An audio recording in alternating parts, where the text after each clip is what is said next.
فرسودہ جا پارا زہجرا یا رسول اللہ تنم فرسودہ جا پارا تنم فرسودہ جا پارا زہجرا یا رسول اللہ دلم تک مردہ بارا دلم بز مردہ بارا زیسیاں یا رسول اللہ دلم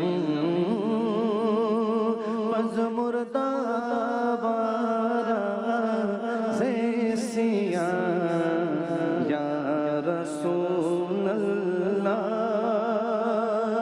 جو سوئے من گزاری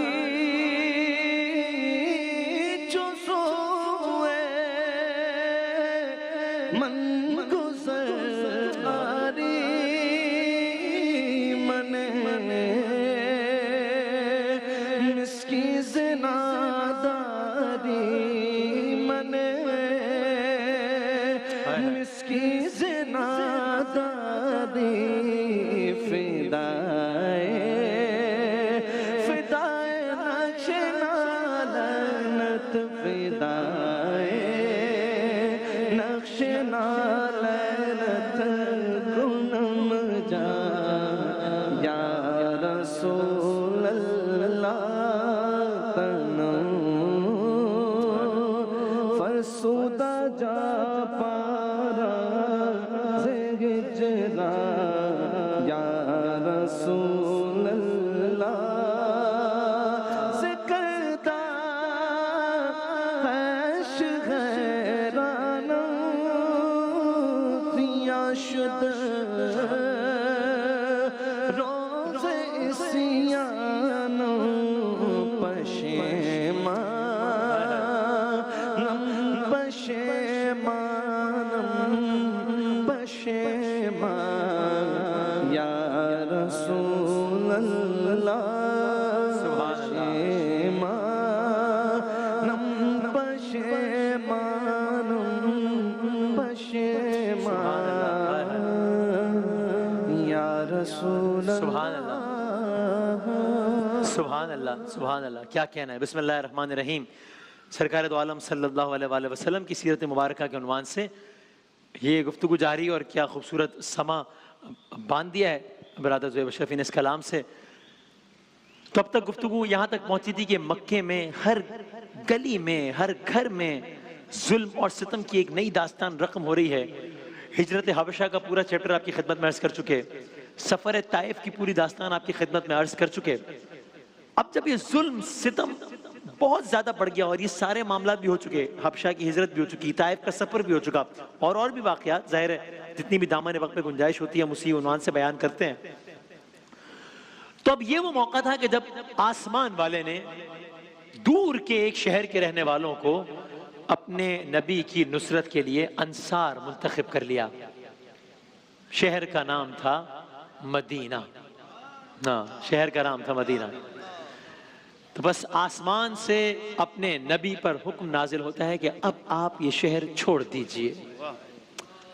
تو اب مکہ چھوڑ رہے ہیں اور مسلمان رفتہ رفتہ ایک دو کر کے مدینہ منورہ ہجرت کا آغاز کرتے ہیں. لیکن آپ کے ذہن میں ہے کہ یہ ہجرت کرنے والے مطلب مہاجر نہیں ہیں, یعنی یہ اسی شہر کے باسی ہیں, مکے کے رہنے والے ہیں. یہ وہ ہیں جن کا شجرہ نسب براہ راست حضرت ابراہیم علیہ السلام سے جا کر ملتا ہے. اور کون نہیں جانتا کہ حرم کے پڑوس میں رہنا کتنے بڑے اعزاز کی بات ہے. نسل در نسل چلے آئے ہوئے مکانات, باپ دادا کی تجارت سے منتقل ہونے والی دولت, کاروبار, رشتہ دار, اور رشتہ دار بھی کون, سگا باپ, بھائی, بہن, بیٹی, بیوی, بچے, ان سب کو چھوڑنا پڑے گا.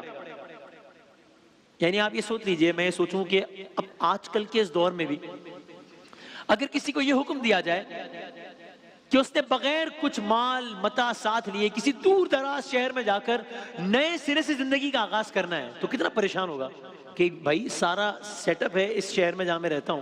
لوگ بڑی بڑی پریشانیوں کے باوجود اپنا آبائی شہر اس لیے چھوڑتے کہ ممکن نہیں ہوتا. وہ کہتے ہیں کیسے, آسان کام تھوڑی ہجرت.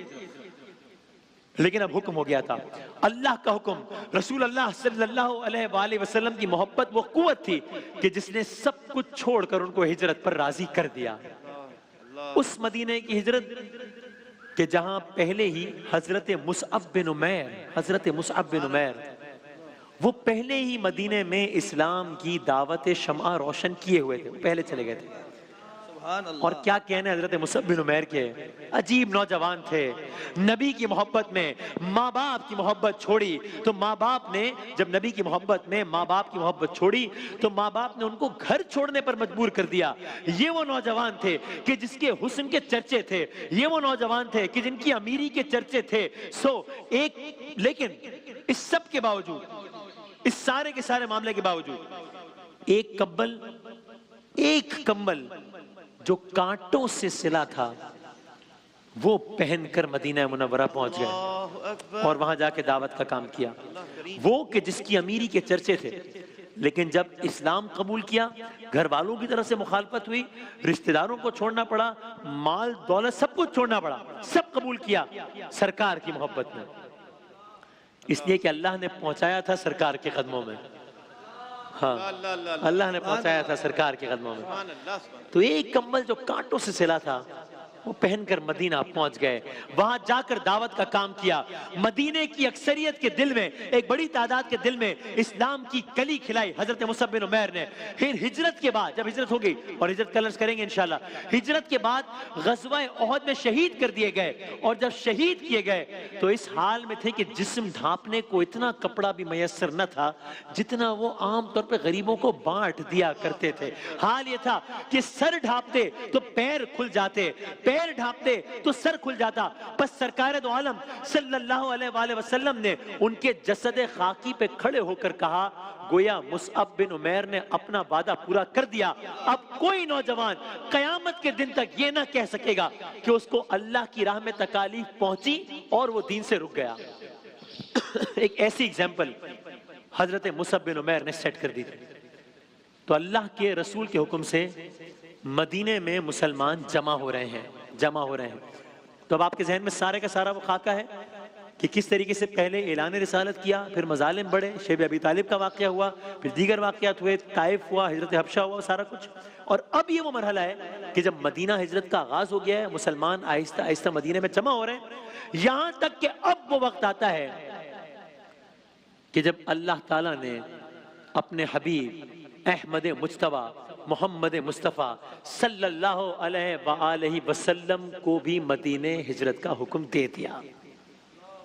ہجرت مدینہ کل انشاءاللہ.